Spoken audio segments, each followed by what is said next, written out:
I'm already thinking about ways for the state to acquire that land so that we can put it into workforce housing, to put it back into families, or to make it open spaces in perpetuity as a memorial to people who were lost.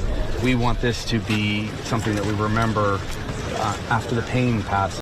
Not so long ago, the band of islands we call Hawaii was a sovereign state known as the Kingdom of Hawaii. Because of its key location in the Pacific Ocean and its fertile ground, Hawaii was historically a prized place for trade. However, the kingdom fell when the United States gobbled it up under the whole notion of manifest destiny.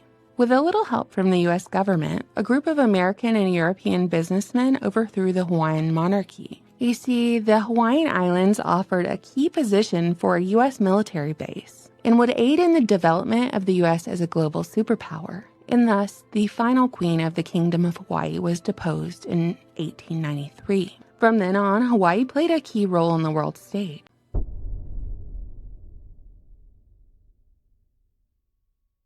At 11 a.m. on August 4th, 2023, it was reported by satellites that a handful of small fires had started on Maui around the same time. No cause has officially been given, and this is a key detail that I just want to emphasize. It wasn't just one fire that was started, but several at once. On Tuesday morning, August 8th, Lahaina, once the Kingdom of Hawaii's capital city, began to witness wildfires. Lahaina is a small town located in Maui, and in the Hawaiian language, Lahaina means cruel or merciless sun. Survivors of the fire reported that there were no sirens or warnings when the fire started, only strong winds that brought distant fire into the residential areas within minutes. According to emergency officials, Maui's warning sirens didn't sound as devastating wildfires approached as they should have. On the island of Maui, there are 80 outdoor sirens to alert residents of tsunamis and other natural disasters. But those sirens were totally silent as people burned to death. According to investigators, quote, "Nobody at the state and nobody at the county attempted to activate those sirens based on our records," end quote. Emergency alert texts were reportedly sent out, but due to the rate at which these fires spread, the towers were down, the power lines were down, and people weren't receiving those alerts on their phones or TVs, all of which contributed to the chaos. The fires were so intense and spread so rapidly that the U.S. Coast Guard saved over 50 individuals after some people fled the fire by jumping into the Pacific Ocean. The fires were still active the following day, and locals reported being barred off from bringing supplies to the affected areas to even search for their loved ones and render aid. The government is not only doing little to help, but they are blocking local efforts to do so and are not allowing local donations through, and that they are blocking life-saving medicine because it isn't federally approved. Denying people access to bring in supplies, just supplies for people to live. The government withholding every single one of our donations because we are not a part of FEMA and Red Cross. So none of this is eligible for giving out. Tell me why? I have no freaking clue. Residents have been reporting bright flashes of light. One was captured by a home security camera that appears to have been the start of the Olinda fire. Let's talk about some of the strangest things happening. Podcaster and social media influencer Shervin says that on the 11th of this month, he filmed this line of what looks like stars. Are those satellites? We're right here, we're on the north shore of Kauai, and we just, right now, what you're looking at is like 20 to 30 small little lights moving in unison. He says, in less than 1 minute, a long string of lights appeared and disappeared. The synchronicity that took place for us to witness this at that exact moment was full on. My postulation is that this is human tech. Some would say this is Starlink. I'm not sure. Either way, we are in a trippy realm. This video was filmed by me, Shervin. Shervin filmed this on the north shore of Kauai, 8:08 p.m. on the 11th, which was 3 days after the fire on Maui started. He filmed that from a separate island. There are at least 99 people dead, with only 25% of the burn area searched, so that death number is expected to grow, according to CNN. There's more than 2,200 buildings destroyed. 86% of those were residential, so people's own homes really got burnt. The emergency sirens never activated, and CNN reports Hawaii's Attorney General will review fire response amid reports that firefighters encountered weak or no pressure at some hydrants, and that a system of 400 disaster alarms failed to activate as the fire spread. What are the odds that fire hydrants weren't working, that they were just weak pressure? And none of these 400 disaster alarms went off. That is really bizarre. This narrative that the media is lying about the reality of the Lahaina fire is incredibly frustrating for me because I am the media. I am the editor of Maui Times, and I have tried relentlessly to get direct information from the County of Maui as well as the Maui Police Department. Both entities have been radio silent and have not responded to any of my calls or emails over the past few days. I also spoke to Maui police officers in person in Lahaina, and they all denied me my First Amendment right to freedom of the press by denying me access to Lahaina town as well as denying me information. They even sent me on a wild goose chase trying to find their media coordinator, who had conveniently gone home for the day by the time I found where he was supposed to be. So it is not the media who is lying to you, because I am obligated to only report what has been confirmed. Who's lying to you is the government entities who are trying to cover their asses and not take accountability for how grossly mismanaged this entire situation has been. Maybe if we make this go viral, I'll actually get a response from them. Tuesday morning, way up Lahaina Luna, there was a fire. We had no electric, so we went down, no way to cook, so we went to go find the boys some breakfast. There was a fire. They were trying to contain it. We went down, come back an hour, the fire was still smoldering, but yet no one was there.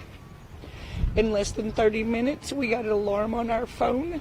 We evacuated. We tried to go down the bypass where they were sending everyone, and then they shut that off. We heard the structures falling. We heard all the transformers in people's propane tanks going. When we turned around on the bypass, we had flames on both sides of us. It was so terrifying.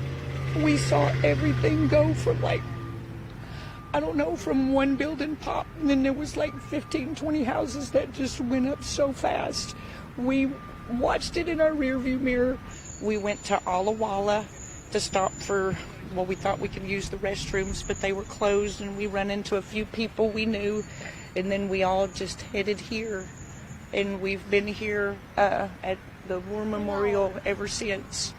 We were fighting. We felt like we were winning. We were keeping it at bay, keeping it off of the properties. The water shut off. Even the firemen that were patrolling couldn't refill their trucks. The fire just grew. The sparks started blowing over, and it just beat us in the end. I don't know, you're standing there with a hose and there's nothing coming out, and you see the fire coming over, and you see parts of your house starting to burn, and you just feel you're kind of defeated at the moment. You're going, why? We did everything, and all we could think of was, we have no water, we can't do anything. Jump in our cars and skedaddle, get out of town. And then come back in the morning and see the place all burnt down.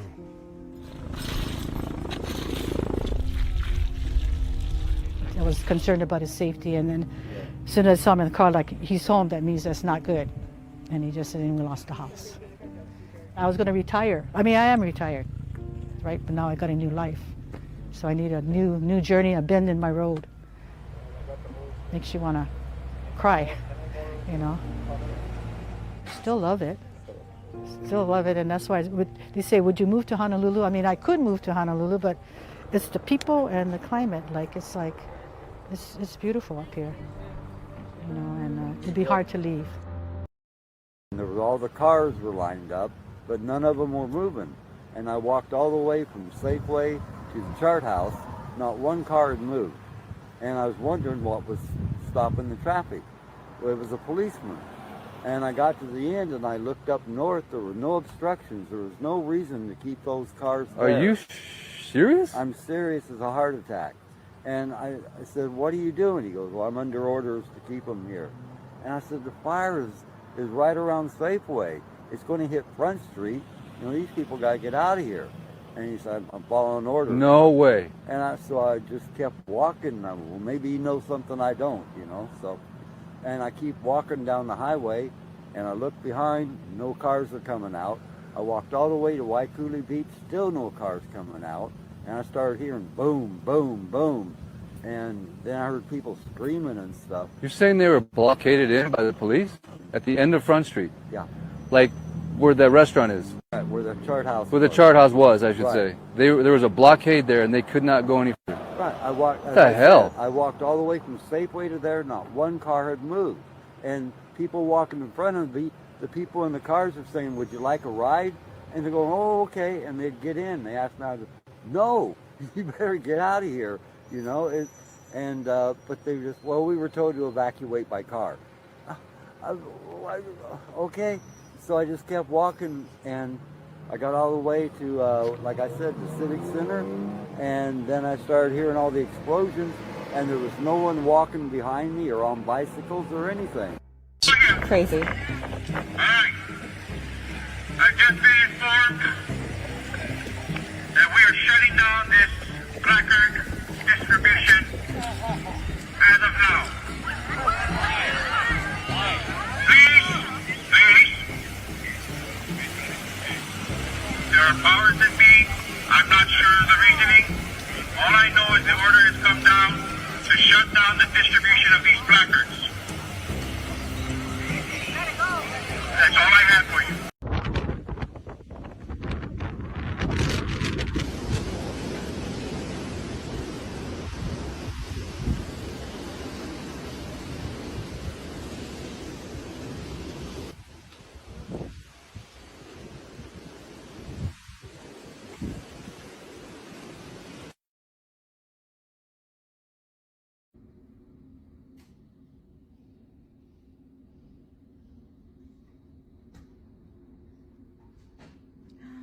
Oh no. Oh my gosh.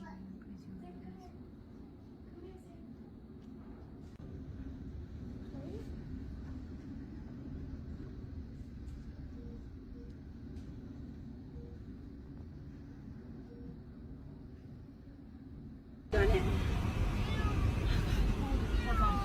Hold on. Look behind us. Look behind us.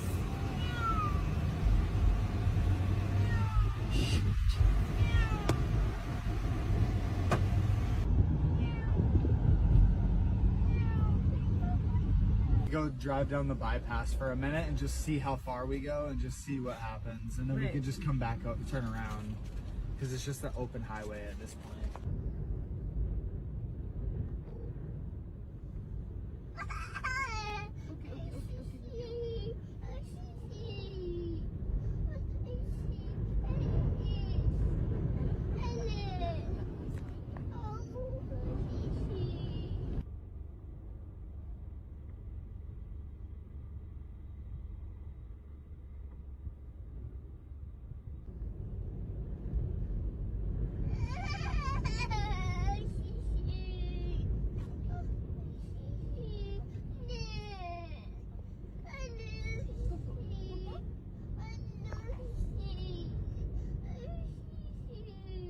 People on.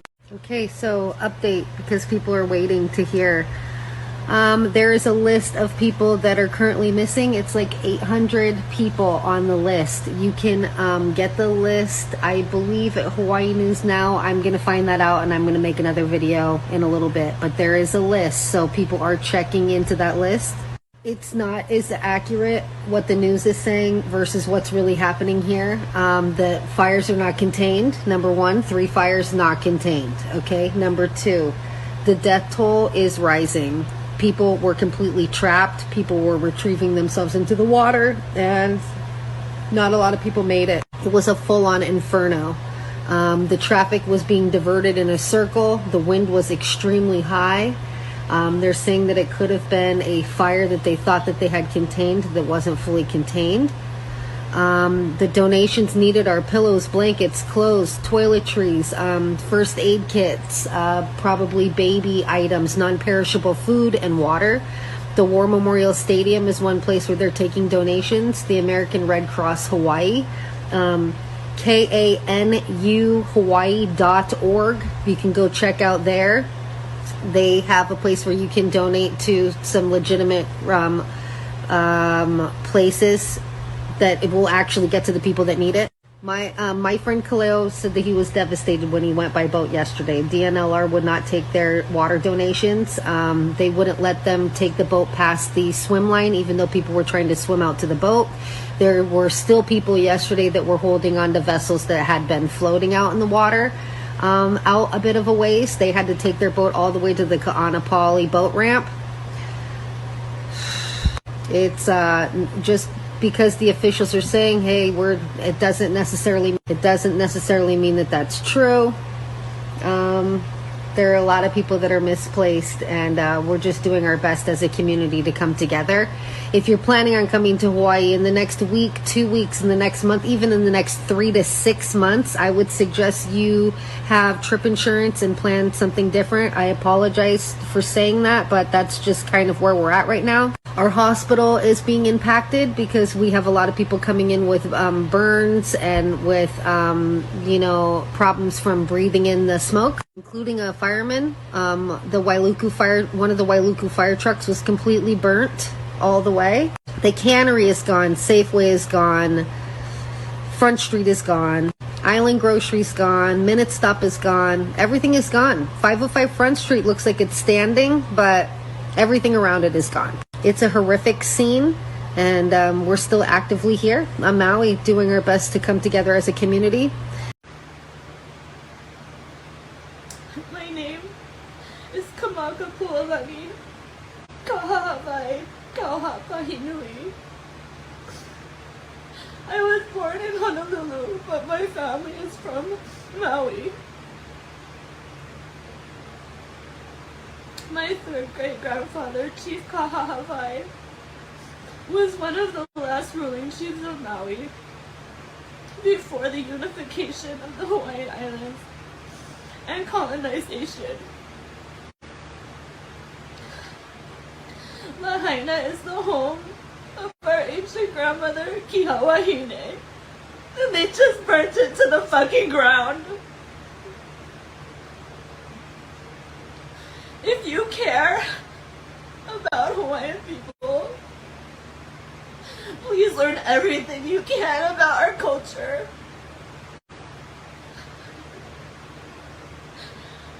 Rich Americans have been trying to kill me and have murdered many people in my family. I have been trying to tell you guys for the last 15 years, and instead I'm told I'm being dramatic or law of attraction.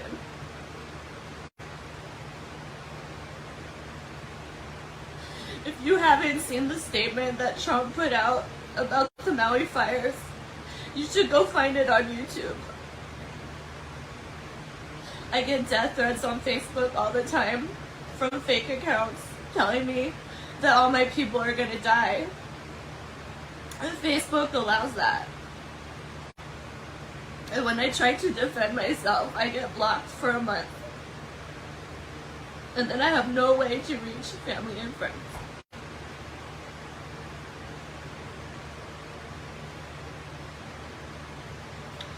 But all the celebrities' homes on Maui are fine. How is that possible? How is it possible they got no emergency siren? Yet over here on Oahu, we got a fake missile siren to terrify us.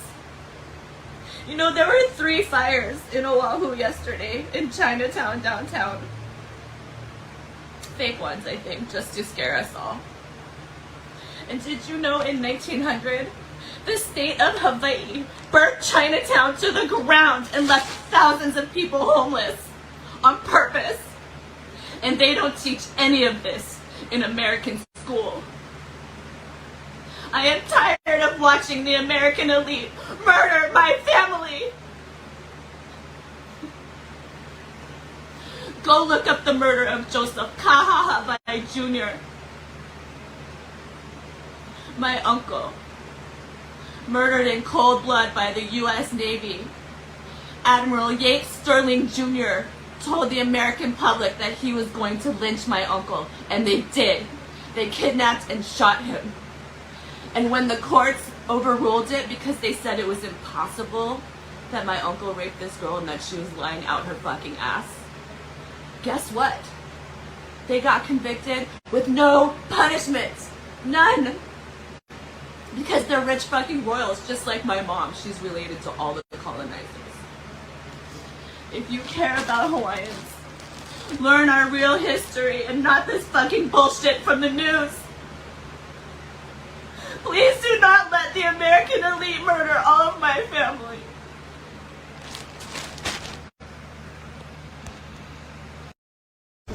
You're gonna be okay, Milo. Milo, your mask is dirty. It's better. Holy. Wash it? Yeah, just wash it. That's gonna be crazy.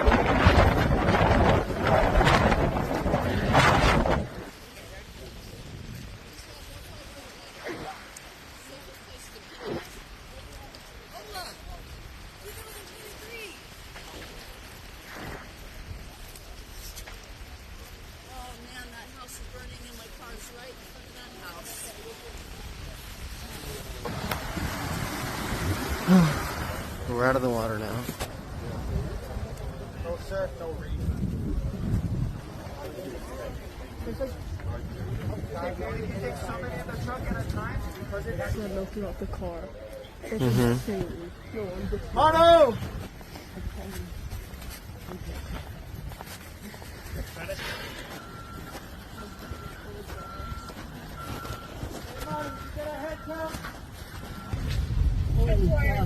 And then we got trapped.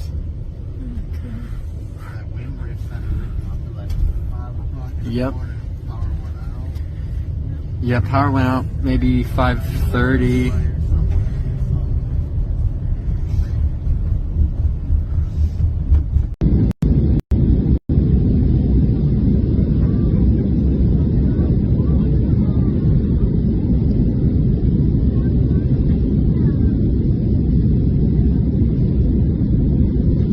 I was watching the news last night, and Tulsi Gabbard was doing an interview on Fox News, and I looked at the screen and I went, what the hell is that?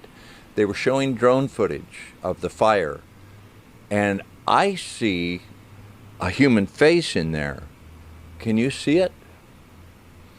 Let me point out, there's one eye and the other eye and the nose, and once you see it, that left eye, the right eye on your screen, looks like a human eye to me. Ooh, eerie stuff. There's a thing called pareidolia where you see faces in smoke and faces in clouds, but that one, pretty bad. Prayers and send help for the people on Maui. They got a really raw deal on that one. I'm here in Lahaina, Hawaii, in western Maui, at the northernmost part of this fire, and there's a lot of National Guard on the ground at this point. There's a lot of law enforcement. There's helicopters everywhere, and you can't get into most of these areas. The smell is hard to describe. I mean, it smells just like a fireworks show basically, but a lot more intense.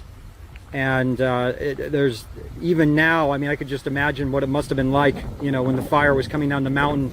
I watched this fire come down the mountain, and I've never seen a fire move this fast. There was hurricane force winds behind it.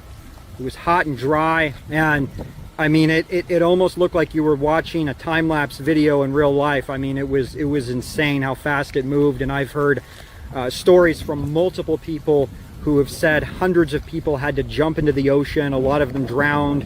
A lot of people burned, according to what I'm being told. The devastation here is just unimaginable. We got some drone footage that shows all of the destruction. So I'll keep you guys updated as I can. Okay guys, it's Friday, August 11th, 2023, and I'm walking around Lahaina a couple days after this catastrophic fire, and you can see there's X's in front of hundreds of houses here, hundreds or thousands of cars. I don't know what the count is. I don't know what's going on here any more than what I see, because we can't get on the internet and we don't have any power. But I believe those X's mean they've searched for bodies. And this fire was so hot that all of the wheels of the cars have melted. All of the aluminum has melted. You can see it just like water.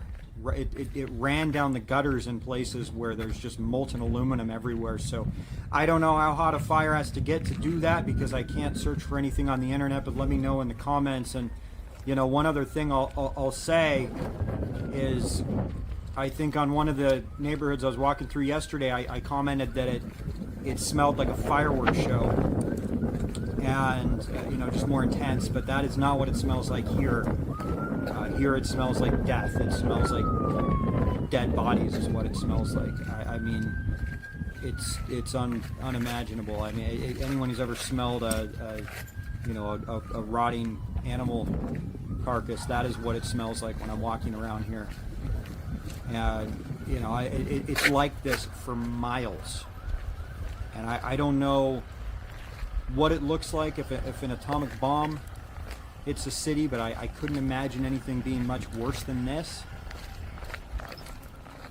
I mean, the devastation here. This was a fully functioning neighborhood. This was like a normal, you know, kids playing basketball in the street, like normal place 3 days ago, something like that. So I had to cut the video off here because up ahead there are a lot of dead animal bodies, which is a pretty horrific scene. I don't know if that's the type of stuff I can even show on TikTok. I can't look it up at the moment. I want to talk about this coincidence.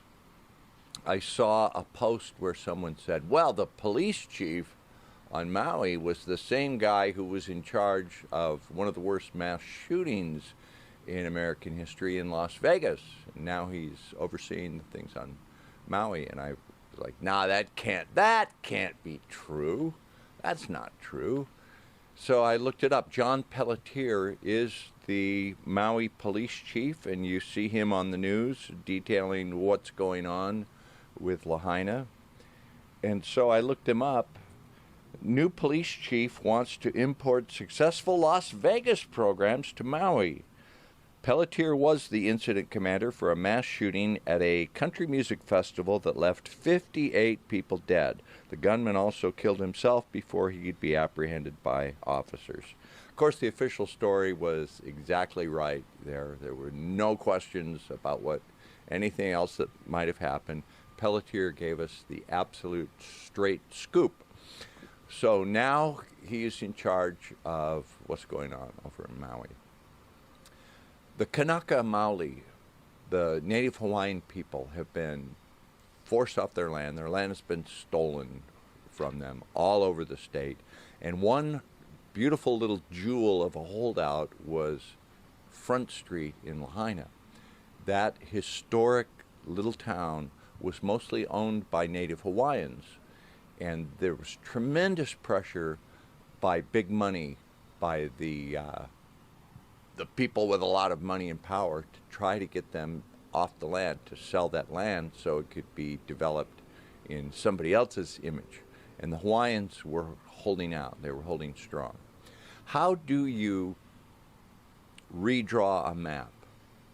Well, you need to wipe something off the map to redraw the map. And if you look at what you're seeing in the news today, you're actually showing maps of Lahaina where you could see all these parcels, all these nice little buildings, all these historic places, all these homes and businesses owned by native Hawaiians, and native Hawaiians were living there, and now it's been just erased, and we'll see what's going to happen.